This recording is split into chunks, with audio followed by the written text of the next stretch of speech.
Hello and welcome back to asset guide YouTube channel. आज के इस वीडियो में हम crypto currency recession, crypto currency को लेकर रसिया से जो एक बेहतरीन न्यूज़ आई है उसके बारे में बात करेंगे। साथ ही साथ ग्लोबल पेमेंट पर अब रसिया ने क्या उम्मीद की है वो भी हम बात करेंगे। इसके साथ साथ जो इथेरियम की फ़ीस बहुत ज़्यादा लगती है उस पर डिस्कशन करेंगे। तो चलिए वीडियो को शुरू करते हैं। पिछले एक साल में क्रिप्टो करेंसी मार्केट पूरी तरह से बर्बाद हो गई है। अगर हम देखें तो पूरी मार्केट सिकुड़ कर $1 ट्रिलियन तक सिमट गई है, यानी कि आ गई है। तो इकोनॉमिक टाइम्स की रिपोर्ट के अनुसार पिछले एक साल में कई बड़े प्रोजेक्ट और कंपनियां करप्ट हो चुकी हैं, बैंकरप्ट हो चुकी हैं। टेरा लूना जो कि टॉप 10 में आती थी ने लोगों को सबसे ज़्यादा प्रभावित किया है। आप देख सकते हैं टेरा लूना आज के टाइम पर लोगों को बर्बाद कर चुका है। जहां सभी बिजनेस 70 से 80% नुकसान में चल रहे हैं, वहीं इथीरियम की जो हैवी ट्रांजैक्शन फीस है वो भी लोगों के लिए एक बड़ा सिरदर्द बनी हुई है, यानी कि डबल मार लोगों पर पड़ रही है।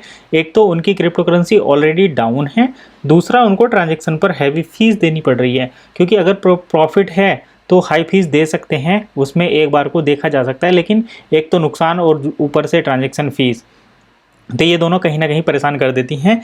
इथेरियम को सबसे ज़्यादा स्टैंडर्डाइज क्रिप्टो माना जाता है और क्रिप्टो मार्केट का एक बड़ा हिस्सा, यानी कि कई सारे क्रिप्टो प्रोजेक्ट इथेरियम ब्लॉकचेन पर काम करते हैं।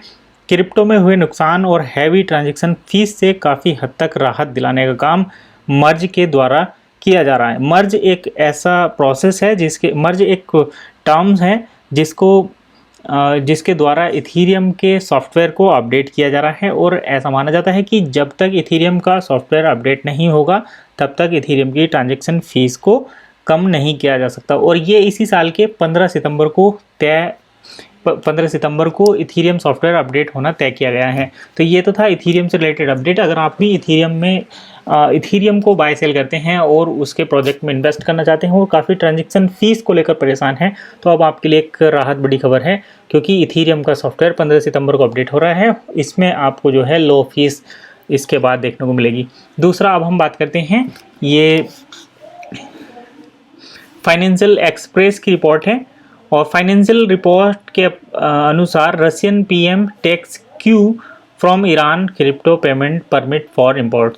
तो अब यहाँ पर ये मैं आपको एक और दिखा देता हूँ इंडिया टुडे की तरफ से। Russian soften stands against crypto for international payments amid the sanctions on Russia's SWIFT international payment network. The sanctions from the West, Russia might start using crypto payments for its import, according to the Russian Prime Minister. तो Russia के prime minister ने यह बात clear कर दी है कि अब वो इंपोर्ट कराने के लिए क्रिप्टो पेमेंट की मदद लेंगे। तो ये काफ़ी अच्छी न्यूज़ है, काफ़ी इंपॉर्टेंट न्यूज़ है सभी के लिए। अभी इसको हम फाइनेंशियल एक्सप्रेस से भी वेरीफाई करते हैं। Bank of Russia agree to legalise crypto for cross border payment. और रशियन बैंक जो है अब क्रिप्टो पेमेंट के लिए जो है एग्री कर चुका है, यानी कि पहले जहां एक खबर आती थी कि रशिया क्रिप्टो करेंसी के अगेंस्ट है, वो बिटकॉइन को भी अपने यहाँ पर एक्सेप्ट नहीं करना चाहते थे। आज के टाइम पर रशिया में क्रिप्टो पेमेंट को लेकर जो है रूल्स बन रहे हैं, यानी कि रशियन बैंक और रशिया के प्राइम मिनिस्टर क्रिप्टो पेमेंट में इंपोर्ट करने के लिए एक्सेप्ट हो गए हैं।